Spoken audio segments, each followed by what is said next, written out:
Glaciers क्या होते हैं? Slow moving mass of ice on land is called glacier.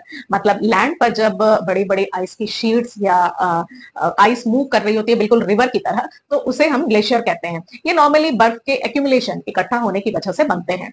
अपनी लोकेशन के हिसाब से ग्लेशियर्स दो तरह की होती हैं, mountainous glaciers and continental glaciers. Mountainous glaciers mountains के टॉप पर पाई जाती हैं। ये कुछ किलोमीटर से लेकर कुछ 100 किलोमीटर लंबी या बड़ी हो सकती हैं और नॉर्मली पेरिनियल रिवर्स को जन्म देती हैं। इंडिया में गंगोत्री ग्लेशियर जो है गंगा रिवर को जन्म देती है। इसके अलावा सियाचिन ग्लेशियर भी है।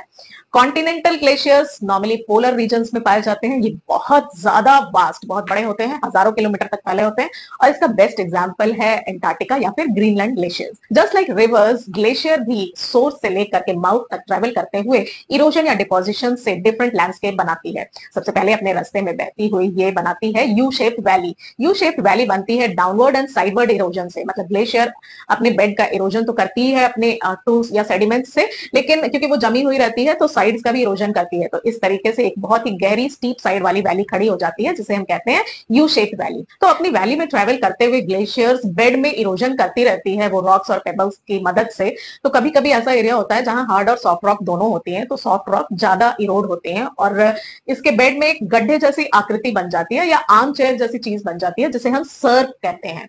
अब इसी सर्क में जब ग्लेशियर पिघलता है तो पानी भर जाता है, तो इसे हम सर्क लेक या फिर टान कहते हैं। डिपोजिशनल फीचर में ग्लेशियर्स एज सच कोई लैंडस्केप नहीं बनाती है, लेकिन क्योंकि अपने साथ जो सेडिमेंट्स मतलब रॉक्स या फिर जो स्टोन्स कैरी कर रही होती है, फाइनली वो अपने साइड्स में डिपॉजिट कर देती है या फ्रंट माउथ पे डिपॉजिट करती है।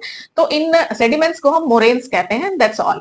तो इस तरीके से ग्लेशियर अपने पूरे कोर्स में यू शेप वैली, सर्क्स, टान्स और मोरेन्स का फॉर्मेशन करती है।